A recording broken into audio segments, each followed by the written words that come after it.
Hello! Do you know the 9 times table? If you don't, that's great because I'm here to help you.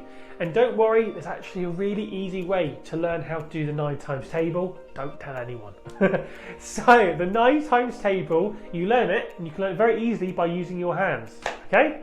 So if you said, what is 3 times 9? Okay, instead of having to do it with your head, you can do it with your fingers. So what you do is you count from left to right, like reading a book, and you go to the 3rd finger. Okay, so you've got 1, 2, 3. And then you put that finger down, and then everything to the left of the finger down equals 10. And then everything to the right is singles or units. So we have 20, because there's 2 10s, 20, and then 7 little fingers.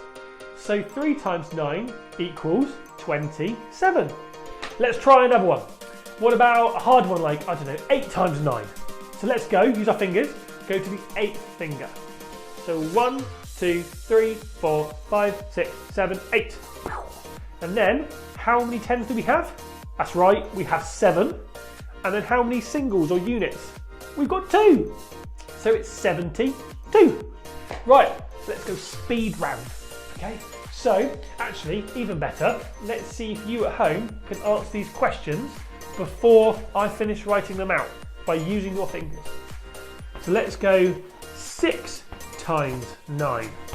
And you keep working this out, okay? 4 times 9. And then finally, let's do 9 times 9. So, have you worked these out? If not, we'll do them together. So 6 times 9. That would be 54. So let's write that down.